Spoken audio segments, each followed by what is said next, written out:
ndibuka tugeze Nyanza ya Butare, tukomeza twihuta tugiye Butare, ingabo zose zajyaga kumuvinga zose direction ziza mu mujyi wa Kigali, tugafungura umujyi wa Kigali, twari dufite ubushobozi bwo kubikora, tukawukubika tugafata ubutegetsi. Ariko mission ya Fande yari ugutabara abanyarwanda bicwaga. Mwiruke mugana ha, twese twagendera ku mabwiriza. Ntabwo umugabo yari yamaga, ntabwo yaruhukaga umunota n'umwe. Icyombo buri mwanya na telefone zabagaho, ariko icyombo buri mwanya cya message za Fande zabaga zisimburana ku kanya. Waba ukigana hanga akakubwira ati mbonye message irukanka, noneho uganirwa magana. Mwana ukigirwa magana akakubwira ati ahubwo mugani ka Rubamba. Waba ukigirwa, ubwo navuga giye mu bice byo twaciyemo. Byo byose kwari kurwana n'abajenosideri kugira ngo arebe ko hari icyo yaramira muri iki gihugu. Ingengabitekerezo, hari ibintu twagiraga mu ishyamba nimugoroba twitaga bipindi vya utamaduni. Bipindi vya utamaduni nimugoroba twaruhutse, abasirikare barapiye, twaririmbaga tugakina, noneho abapoliticiens nk'aba bakaza bakatwigisha amateka, bakatwigisha amateka. None abantu bakwigisha amateka nkatwe babana tutakuri mu matiku niki kuvutirika abantu umwe rakabye, bakakwigisha amateka ya parimutu niki, ntabwo twabyumvaga. Ariko reka mbaha ingero zifatika.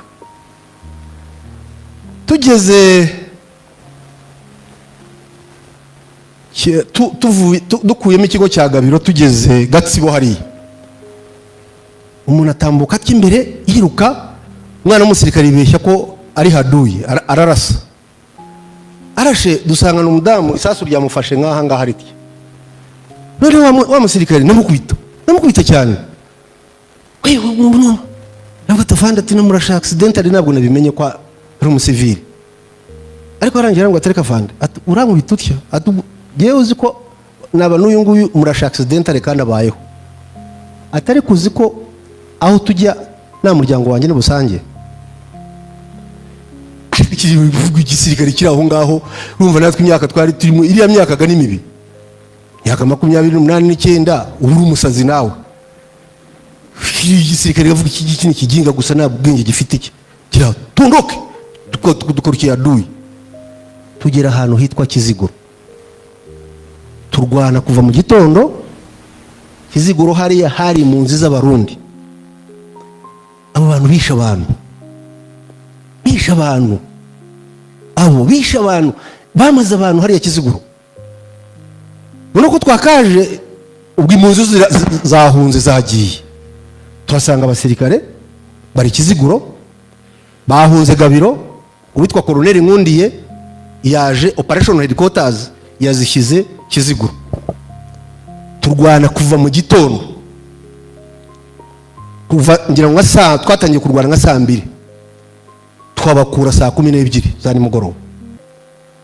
Twabakura hariya mubona urwibutso rwa Kiziguro, hirya y'umuhanda gutya uturuka ino ni ibumoso bw'umuhanda, uva mu Mutara ni iburyo bw'umuhanda. Hari akantu k'akazu, noneho ko turwana tuza twirukansa tuca muri urwo buzu n'ubutoki, tugira ku kazu, hasimbukamo umwana w'umukobwa muto afata umusirikare wacu, mufata ararumaraye, twabona umusazi. Ariko guka kamuruma afite amabere arenda guturika. Uko aruma umusirikare niko avuza induru, munyeke mwagapfa mwe, mwanyeke umugabo, munyeke umuryango. Umwana yasaze, turafata. Inyuma ye hari ubuntu bw'ubugabo butatu bwo bwapfuye kare. None ubwo bukajya bwongorera bukatubwira ngo mutubabarire nimuduteme muturase. None ko twagafashe wa mwana ukuntu yafashe wa mukobwa n'abandi basirikare baramufasha. Inyuma yanjye hari umwana mwene wabo ngira ngo umukobwa yabonye. Amubonye wa musirikare aricara atangira kurira. Umukobwa agira ati tubona zambaraga acitse intege agiye hasi. Za mwana uyu ninde? Ati ni mushiki wanjye kwa data wacu. noneho dutangira kubaza babagabo batatu kare turababaza ati habaye icyano bati baratwishe baratumaze batuye umukobwa ejo bamwatsa uruhinja rwe bata ku kizu fushira uruhinja umuryango wa sebukwe wose bawumaze iki ukumva n'ibisazi ukumva ntabwo bishoboka ariko bareko turimo turwana aho ngaho ku kajagari k'intambara kumva impumuro itameze neza hano se arahumura iki umwe muri abo ngabo aratubwira ati kiriya cyobo mureba hariya ruriya rwibutsaho ruriya rwa Kiziguro ati niho bajugunya abantu bose ati batemaga bose n'abandi bazima ati harimo n'abantu bazima dukomeza twirukanka turwana na aduyi tujya Kiramuruzi tubwira abasirikare bamwe muraraho mu gitondo muze kureba icyo cyobo ko niko wamenye jenoside turikomereza turigendera mu gitondo cyaho Colonel Bagaba akajya duhamagara ati dukuyemo abantu bazima dukuyemo 3 dukuyemo 4 dukuyemo 5 ariko urumva nk'umuntu utabirimo ntabwo twabyumvaga afanda duha message aratubwira ati hari ahantu barimo kwica abatutsi benshi ahantu hitwa Karubamba muganeyo tujyayo umusirikare wacu wagiye Karubamba nani ikinyarwanda neza yarazi yageze yatangira kuvugishwa avuza induru ati je ibintu mbonye aha ngabira gatsindwa n'Imana mwabaze niki ati ibintu mbonye biragatsindwa n'Imana ati turasaba gendarme ati bari rukanse ati n'intera hamwe nyinshi cyane tiragiye ariko abantu babamaze ati niba hari imodoka mwabona aho ngaho mupfe kuzohereza muze mutabara aha ngaho dushakisha imodoka bwari bufashwa aho ngaho tugohereza Karubamba mbonye abantu bavuye Karubamba abantu mwe iki gihugu kirakomeye pe ubundi abasirikare barapiye buri abazungu baroroshye cyangwa se baritetesha ngo yagiye Iraka yagaruka ngo yasaze ngo yahuye na depression ukibaza arapiye kuki tutasaze ibintu mbabwira ni bibi ntabwo byari ibintu byo kurebwa n'amaso yawe ngo ubuhumeka ubukivuga ubukigenda ubugitekereza ni bibi mwumve ngo ni bibi nkuko umuntu wese kibi cyane ku isi kareba abantu kafuta mana yanjye ibi ni biki Kiliziya bakagenda bakayisambura hejuru bakayikuraho amabati munsi nkaha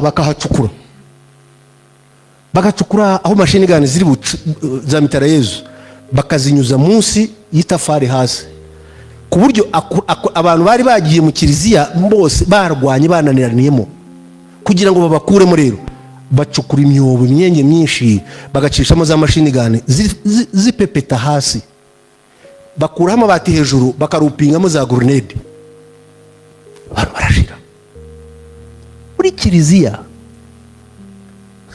hano bose barabatijwe ni ba Jean Baptiste ni ba Joseph ni bande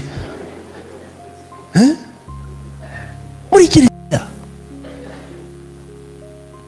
yewe nabuze no mamagara nafande nabuze n'ururimi mubwira kuko naracanganyike mina nk'umusazi navuze induru gusa umugabo akabirwa icyo mubwira kuko mu buzima bwanjye nicyo kintu nabonye niyo image yangiye mu mutwe kandi guhanganagurikamo biragoye turahava tugira Kayonza ndibuka mu gufata Kayonza wari umugaba mukuru w'ingabo z'u Rwanda icyo gihe Bizimungu abwira uwo witwa Nkundiye amubwira ngo ndavuga amagambo ye ngo umuhanda abahutu basigaranye ngo n'uwo ni umuhanda w'igihugu kuva Kayonza ni Rusumo Cyanika inkotanyi zarayifashe Gatuna inkotanyi zarayifashe Kagitumba inkotanyi zarayifashe izo ni supply route ziza mu Rwanda none ngo umuhanda aho kuvuga ngo umuhanda w'u Rwanda dusigaranye kutugemurira ni Kayonza ati n'umuhanda w'abahutu aturahava ujyane n'Inyenzi ubwo afane nawe hari message yaduhaye natwe amabato yari ari aho ngaho nayo ikomeye so kuvuga ngo ninde uhakura undi, mu minsi ine turahabakura. Tugana nka Kayonza hari komine, ngaruka nimugoroba nsanga leta bagire bari kuri paruwasi ya Mukarange. Uyu mugabo yicaye munsi y'igiti, bagire yicaye munsi y'igiti arimo ararira. Jewe nkareba abantu baryamye mu mbuga ya paruwasi ya Mukarange benshi cyane, benshi. Hejuru yabo hari umukobwa cyangwa se umudamu, ngira ngo nibwo bari bakimara kumwica, uri wambaye ikanzu ya zebra munini mwiza, ariwe numbi bashyize hejuru y'abandi bose. Noneho umugabo ararira. Jewe nkaza nsakuza mbaza abasirikare n'abantu bose kuki mwabaryamishije ahangaha. Mbaza abasirikare bo kwa leta bagire kuki abantu mwabaryamishije ahangaha. Umwana umwe arambwira ati atafanda abantu bose babishe. Niki? Ati babishe imigi ya Karubamba, noneho imigi ya Mukarange yo umutwe wangirikira kimwe. Kwibaza iki gihugu kiri mu bantu ki noneho ukatangira kwibaza ngo ariko iki nicyo gihugu cyacu twabwiwe cy'amata n'ubuki, kuko ababyeyi bacu bagiye batubwira ngo u Rwanda ngo rutemba amata n'ubuki. Iki nicyo gihugu twabwiwe, iki nicyo gihugu. Ni henshi ariko reka mfataho habiri. Rero yehanyeretse ubugome iyi jenoside yateguranywe bwari bubi. Imana yagomba guhemba iki gihugu, ikagihemba umuyobozi nk'afande ugomba gufata biriya byemezo yafashe. Kuko iyo tugira umuyobozi ujenjeka, nyamuneka abantu bari bafite umujinya. Abantu barakina n'ibintu kuvuga ngo amenya ngo Dradrome ngo isingwa irahari. Iyo sise ntabwo yari hari abandi bitwa. Abantu bari baneshejwe, twabarushije imbaraga. Fari yarirukaga yarakinagiraga nk'inyamaswa ku musozi. Ndira hamwe zari zitangiye kubibona ko bitoroshye, ariko Imana icyo yakoze abayemera cyane nuko yaduhaye umuyobozi uvuga ngo ibyabaye kambyita uko abarokore babyita n'abakristo, yenda nubwo naba nitekerereza uko wanjye, ariko kambyita uko babyita, kuko byise gutya byaba byiza. Baravuga ngo hica Satani nabwo hica Imana, ariko bakavuga ngo Imana ngo igira imbaraga nyinshi. Imana ngira ngo yaravuze iti Satani ukoze ibyawe hagararaho, ngiye kuzana umuntu ushyira yongere ahumuriza aba bantu, yongere abagarure ibubuntu. Mugabo barahagarara, fata icyemezo, aravuga ati ubikora wese arabizira. Kandi koko sika benshi babikoze barabizize. Ubwo mpamvu ugeze aho ngaho rero twarebye uko yateguwe, uko yashakiye ibikoresho, uko yakozwe, turi kuko uyahagaritswe. Uri niho turimo turahagarika genocide. Irahagarikwa mu gihugu cyose, bitari ku bushake, bitari ku neza, bitari ku kwinginga. Amahanga arebera afite imbaraga yaduterera nyatwihoreye. Ndibuka tugeze Nyanza ya Butare, tukomeza twihuta tugiye Butare, Fana araduhamagara aratubwira message yabonye, mufungiraho. Twari bake, twarwanaga n'abantu benshi, twarwanaga n'igihugu cyose. Mufungiraho mugeze mujye kurokora abantu bari Kabgayi barimo barashira. Tugiye Kabgayi, guverinoma y'abatabazi niho yari yarahungiye. Kabgayi hari umuntu batubwiye witwaga ngo ni Gasirikare mu mihigo yari yarakoze, yarakuriye intera hamwe aho ngaho, yari yarakoze imihigo yo kwica abatutsi 100. Umusirikare wa RPA wamurashe tugere Kabgayi, yamurashe amaze kwica 99. Abuze umwe kugira ngo uwo Gasirikare niwe wujuje rya jana yashakaga. Kabgayi ukareba, kandi kikuyobera mu ngoro z'Imana. Ariko abantu baravuga ngo Imana ngo bararwana ngo hari icyo bazageraho. Bariya abantu Imana yarabavumye kabisa. Ntabwo bakora biriya bintu mu ngoro y'Imana ngo biriya bintu kugwe neza. Sanga abantu bashize. So kugira ngo ncunguze uburyo umwete nsoze haze kugira ibibazo, nuko genocide yarakozwe irahagarikwa. Fezi turimo uyu munsi rero niyo kuyihakana. Fezi turimo uyu munsi rero niyo kuyipfobya. Kuko imaze guhagarikwa hakurikiyeho kubaka igihugu, gusana, kubaka abantu abari barokotse, abicaga, kuko nabicaga nta mutima bari bafite. Myaka rero 30 irangiye, sosiyete nyarwanda imaze gusubirana. Nicyo cyizere dufite ko genocide rwose ibyabaye byose byatobayeho byose, dufite icyizere ko iki gihugu ari igihugu kizima kandi cyiza. Nyuma yaho hakurikiye abacengezi.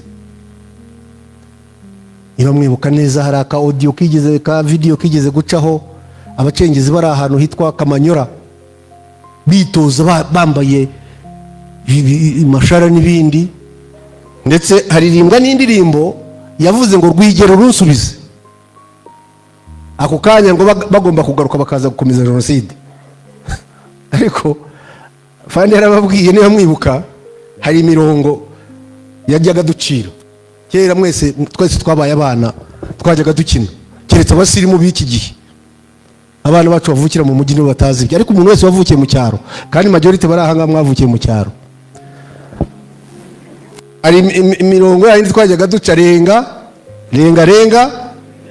ngumene.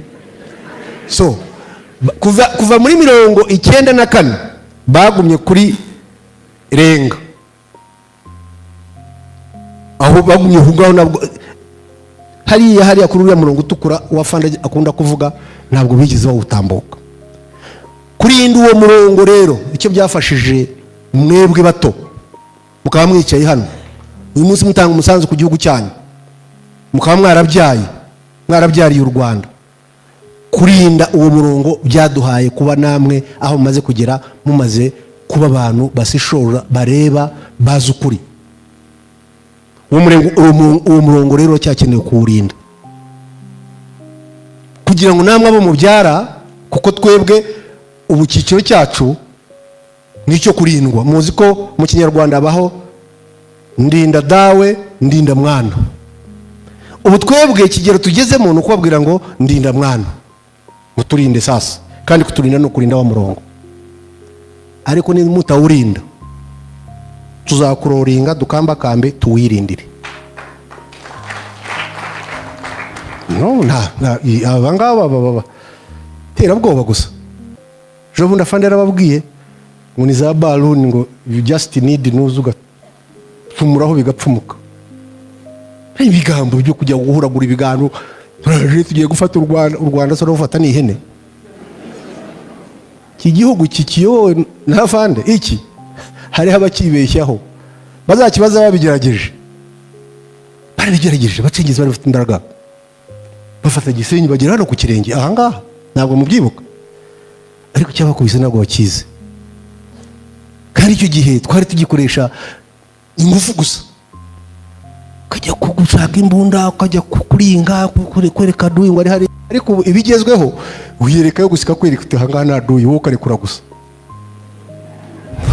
Ibipfa bigapfa bi. Igihugu kiki igikinishwa. Iki cyabacengeza abantu hano mu mujyi wa Kigali, ndibuka icyo gihe abantu ugasanga baranywa champagne, abandi ntabwo bava mu muhanda. Ariko abantu ko batava mu muhanda ngo twafashe igihugu, ariko zishaye igihugu no kugifatwa. Abacengezi baze ko twamaze kwirukanka, abantu urugero bava mu muhanda, abantu birongera biratungana. So iyi phase rero turimo, izi zindi zose twaziciyemo, ni phase ya denial, yo gupfobya. Iyi rero ni mwebwe mukwiye kuyirwana. Ni mwebwe mukwiye kuyirwana.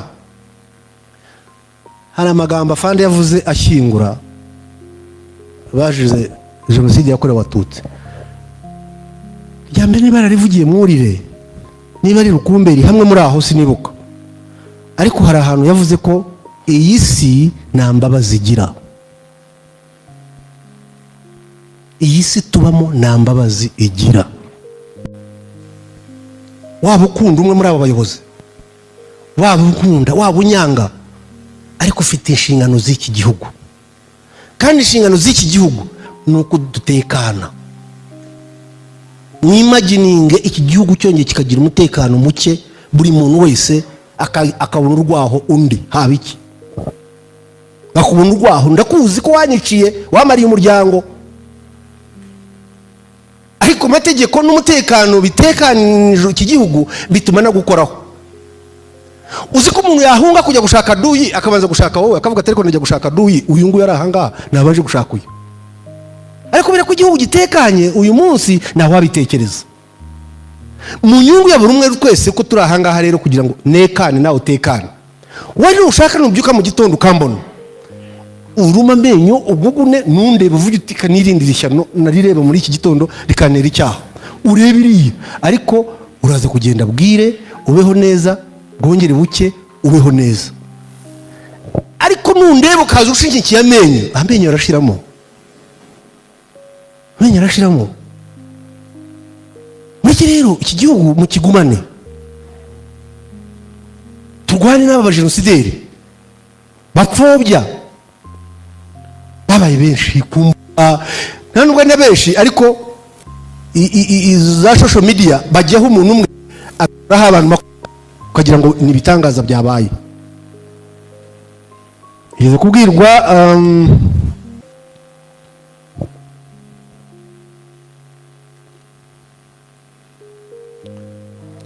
ubakoze genocide uretse planners n'abandi bari yo ngiyo benshi barimo basaza banapfa. Kera ndibuka tukifata leta hari umujenosideri umwe wavuze ngo umubare cyo baraza gusaza bapfe, kandi ubwo babivugaga twebwe turi mu myaka za 25 wafite imyaka 50. Ntukibaza se uyu nguyu udutega iminsi twe nawe ninde uri bubaze gupfa? Yego n'umuto yarapfa, ariko wowe ufite imyaka 50 ufite 20 na ubu ngubu ugiyewe muri aba bana bari ahangaha imbere yanjye, wowe ufite imyaka 35 ugiye ubu mfite 60. Koko ubu Bibiliya noneho ngo ivuga ko imyaka yagize 70. Ariko muri nuze y'Abanyarwanda kubera ubuyobozi bwiza ubu tugeze kuri 70 ningahe? Aha, uriya mugabo ufite 30 yenda n'urugero. Uwo mugabo wambaye costume y'umukara ufite 30 yenda n'urugero.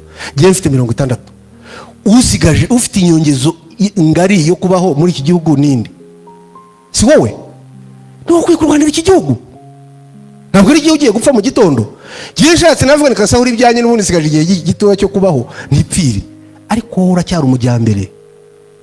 Niyo mpamvu mugomba kurwanira iki gihugu mwebwe mutirebye ngo uyu ni runaka uyu ni runaka. Aba rero derere kuva yagenda muri 94 n'ubu iracyahari. Kandi ikibazo cya FDLR ntabwo ari umubare. Baba batanu abicumi, ikibazo cya FDLR ni inyenga bitekerezo na ideology. Baba bicumi ya ideology iri poisoned niyo barimo kwigisha Abanyarwanda. Noneho bakagira n'abandi ubu bayinjiyemo noneho bayisupportinga. Kumva rwose abagabo hano i Burundi, kumva Kongo bayisupportinga cyane rwose. Ideology mubona hakurya za social media muzibaho, aho umusirikare w'igihugu hakurya muri DRC abaturage bafata umusirikare w'igihugu bakamutemagura bakamuteka bakamushyira mu isafuriya. Umusirikare w'igihugu bamuziza ngo isura y'ukwasa, yenda nkanjye ngiyeyo bashobora kutandema bakavuga ati isura y'uyungwira. Ababandi no bafite za zindi zigeze zitya bo bafite ibyago hari. Yize kubona muri media umusirikare emeja ari kumwe n'abagenzi be mu modoka, ngira ngo yari na medical assistant. Meja zina ndaryibuka no mutwe Majoro Kaminzobe. Ari kumwe n'abagenzi be mu modoka. Emeja w'igihugu. Mwumve ideology ahiberambe. Bageze kuri road block militias intera hamwe bativa mu modoka, bageze baricara rwose ikirere arashya, bamukuramo bamutema ijosi, bamutema amaboko, baratema ingwe bashyira mu maguduriya barateka. Come on, mu modoka nubwo twaturi babiri, wanyicara mugenzi wanjye, nabarasa ngasigara irya nyuma gusa. Kweli mugenzi wawe bakamukuramo bakamutemagura, ureba ideology nke. So FDLR ni ideology, ntabwo ari ikindi. Kurwanaho byarabananiye. Ese wambwira guhera mu myaka 30 bamaze hariya barwana bakora iki? Ntabwo rero byashoboka. Ariko iyo ideology niyo mbi kandi ifite n'abafana bayo.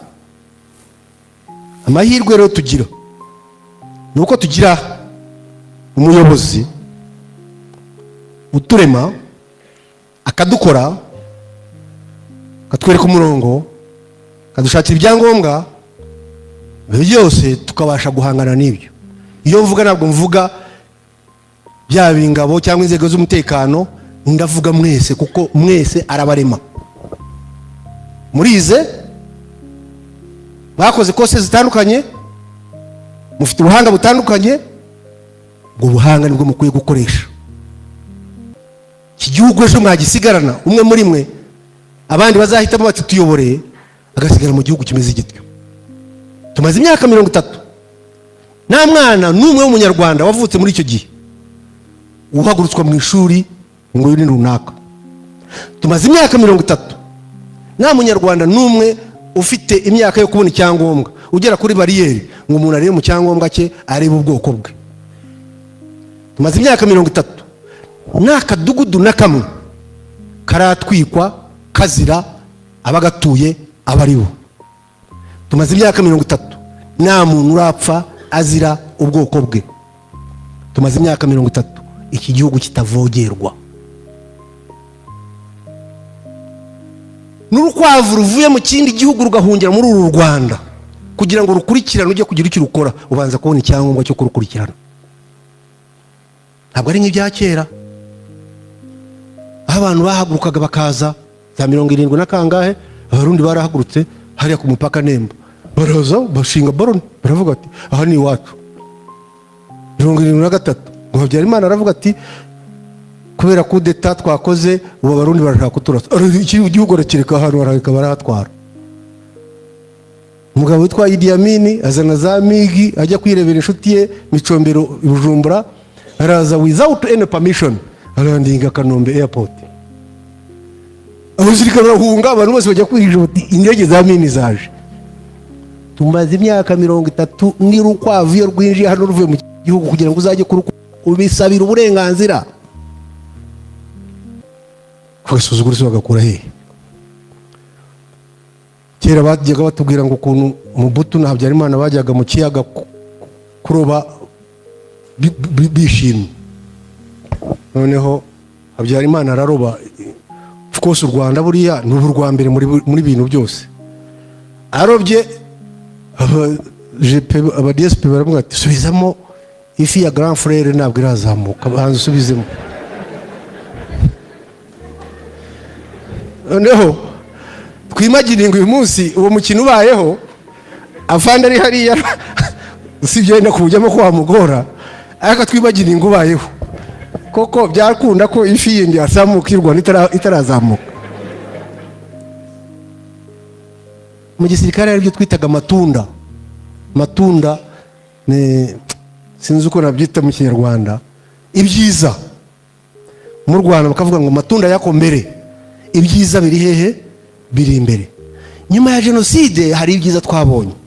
Twababonye bato, twababonye mwarahungabanye ku bose abishe n'abiciwe, ariko bya byiza twabwirwaga turabona mwarakuze, turabona mwarashatse, turabona mwarabyaye, turabona mu gihugu cyiza, turabona mu gihugu buri muntu wese yifuza, turabona mu gihugu cyubashywa. Ejo bundi imyaka 30 yo kwibuka mwarebye isi yose kuniza kubaha no kuranga abanyarwanda agaciro kariya. Iyo tugira umuyobozi wa Kenyegi ntabwo kari agaciro tuba tugafite. ntabwo iki gihugu tuba tugifite gisa gitya gikeye gitya. Ndangiriza kuri abo bamwe mu bapfobya jenoside, si abajenosideri gusa, harimo n'ibisambo ndetse bimwe twabanye. Ariko ukavuga ko Pascal ni Commissioner General wa Rwanda Revenue Authority, nyakubahwa Perezida wa Repubulika wamwapointinze mu gitondo akabyuka yapointinze Charles n'urugero. Pascal kugira ngo yemere ko ava muri ya modoka ya protoko gufungura, bamwubaha nyakubahwa, bafata intebe bajya kwicara bakayifata batya, bikamugora akabyimba isi gapfa, akavuga ati no ngewe who are you, wakoze iki? Ariko akibagiza ko iyo Perezida wa Repubulika amwapointinga, amushyira muri uwo mwanya, ntabwo amubaza. Wumva wicaye iwawe ukumva ngo nyakubahwa Perezida wa Repubulika yagennye Pascal kuba mukuru wa Rwanda Revenue Authority, maze amatelefoni felicitation, abashaka akazi, abagira bate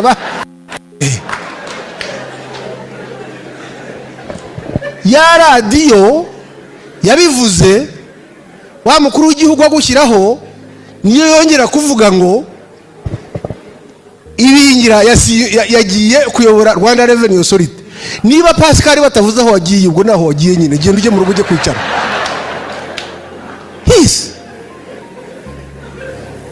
Ufite umuryango wawe, subira mu muryango wawe, genda ukora akazi kawe n'umuryango wawe. Mu gitondo wongera utegereze deployment y'igihugu izongera kuguhamagara, yongera igira ite deploying. Muri ibyo bisambo rero nabyo bipfobya genocide, bimwe byinshi nicyo bizira. Bamukuye mu mwanya hungabanye, ndahungabanywa n'iki? Rwanda ni muri Rwanda, abaporoso iyo bahashyingura umuntu yapfuye bafata ivu cyangwa igitaka, ngo igitaka mu gitaka ngo havuye n'usubiye.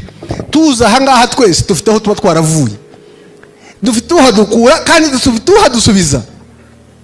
Iyo usubiye rero mu mudugudu wacu, kanicara no mu mudugudu wanjye, ntangira kuganira na bagenzi banjye, nshakisha ibyo gukora. Ariko ugasanga umuntu yabyimbye, ubanguye ku butegetsi, murabazi bagiye kandi nabitangaza bakoze, bukivovota bukajya ku maradiyo bukavuga ariko iki gihugu kirakabyara, nta muntu kitagiriye neza. Muzi ko n'iza social media zibatunzwe n'iki gihugu, batagifite se bavuga iki? Aba bajenosideri bagiye hanze, muzi ko bagiye kubera iki gihugu, iyo batakigira se bajyagayo bate? Bate passport? Reka mbibwira abantu bamwe n'ukuntu bageze kugira ngo aho kiramye. Uzi ko hari umuntu gusa wazaga ari n'umunyamahanga, hari umuntu wigeze kujya South Africa asanga ambassador wacu, hari umuntu Nigeria muri za 97 ajya kwidekarara, yidekarara umunyarwanda, none bahamagara ambassador w'u Rwanda, batari kwandura umuntu wanyu, yamubaza umuntu ari Kinyarwanda azi, ageze aratinyuka areba ambassador mu maso, ati genda nkuze abatutsi, ati ngo aravuga igitutsi, genda avuga igihutu. Uzi ko abantu bagiye bakleyiminga kugira ngo babone ubuhunzi, bakagenda bitwa, nta muntu n'umwe utaritwaje iki gihugu, nta muntu n'umwe utaritwaje ubuyobozi bwacyo, nta muntu n'umwe utaritwaje amateka, barabenefitinga babibonyemo ibintu. Ubundi rero icyo bakabaye bakora kubona ubwo buhungiro n'ibindi bashaka, bamara kubibona bakabaye bagaruka bakaza kubaka iki igihugu. Niba rero batabikoze, mwebwe abari mu gihugu nimwubake igihugu muzi icyo mukora. Nagira ngo banyakubahwa rero minire hano, ari umwanya wo kuza kubaza, ariko tuvuga ngo muri imyaka 30 n'indi zaza 30, nkuko afande yabivuze, nta jenoside izongera kuba muri iki gihugu. Umuntu ugifite igitekerezo cyo kuvuga ngo wakongera akaduha tukabona uko tubagira, ntabwo uzabibasha. Byananiranye cya gihe, ntabwo byashoboka ubu ngubu. Ubu abantu bose barabizi, abantu twese tuzi uburyo bwo ku muntu yarwana. Nawe rero byakundira, ahubwo ibyiza ni ugutuza abantu bakabana. Bariya abanyamerika twirukanyiramo, tuzi ko bategeka isi, unashatse ibibi byabo baba bafite wabyihorera, ariko ukareba ibyiza byabo tukaba aribyo tugenderaho. ndabara mwebwe mwize. uyu munsi Minister wa Defense wa US ni umwirabura, undusha kwirabura nta n'akayo bafitemo nk'aka bamwe muri mwe. ejo bundi uyu mugabo Trump yasimbuye umwirabura, barabanye. bo icyo bakeneyeho ni ubuhanga bwabo gusa, kuvuga ngo ariko cyari si ubuhanga bwe ntitwabukoresha tukavugurura inzu ishyushye niyongere kudushyuhira. nibyo bakeneye, nta kindi bakeneye. ariko twebwe ukareba umuntu umuhanga ugatangira kumureba mu moko, ako se kiriya kizuru cye kimeze gitya, kariya kazuru ke kameze gatya, ubu yatumarira iki? No, reba ikiri muri brain, aricyo ureba. naho rero honyine hatuma twubaka iki gihugu kigakomeza kuba kidadiye. mu magambo ahinnye nasorezaho muri iyi minsi, ibintu musigaye muvuga imvugo zaje nziza kandi ari imvugo nziza, ngo twimane u Rwanda.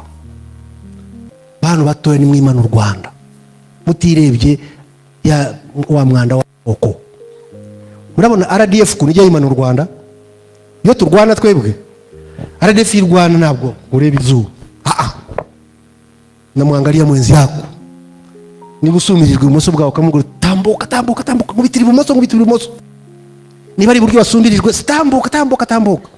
niba umwazi aturukiriye ukavuga uti muteho mujye inyuma, mugene mu muturuke inyuma. bagukubita isasu akwikubita hasi, ntabwo ujya kumureba ngo utamfataho n'icyo kizuru cyawe. oya, araza akakusakuma uko wakabaye, akakwimana, akakwima umwanzi, akagukura ku kibuga. ubundi abasivili ngira ngo nicyo kibatera n'ibibazo, bamugira ibibazo byinshi mu mutwe. nanjye ndi umusivili, ubu ngubu nanjye ndi umusivili, ariko ibikiya byo umaze kureba hanze ahangaha ubu ntari ibintu kabiberwa ibyo ari byo. ariko ubundi mwese mwakabaye mu ingabo z'igihugu, izi nzego z'umutekano muba mureba ahangaha zigira umwihariko wazo, ntabwo zibeshyana. zigaraba ziti ndapfa kandi uri bunshyingure ni runaka, niwe uzambika, ndapfa niwe uri bunkure ku kibuga. ariko abasivili bamukora imibare, ubu komiseri generali yanyimye akazi, ntabwo mu mwanya munini, ubundi ubu ndahembwa, ukareba ibihembwa, ukareba ibyo ngibyo. umusirikare ntabwo bitekereza, umusirikare aratekereza duyi nakundoka.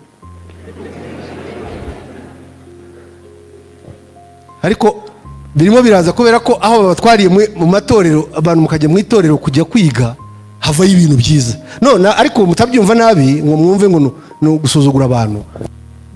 u Rwanda abantu ibyo ni ikintu umuntu abacishijemo gusa ngo mugire, ariko tuzi ko iki gihugu aho kiba kigeze ni mwebwe. kansoreze rero ku kazi mukora, ni mwebwe mu collecting imisoro y'igihugu. igihugu kugira ngo kibeho ni imisoro. ni mwebwe mu auditing kureba ko uyu mutungo wacu utangiritse. ni mwebwe mukurikirana amatora yo wenda aragoye, buriya nuze ya demokarasi iragoye, ariko izo nzego zo mukurikirana zose zifite uruhare rukomeye cyane kuri iki gihugu. without imisoro n'amafaranga y'igihugu ukoreshwa neza ntacyo twakora.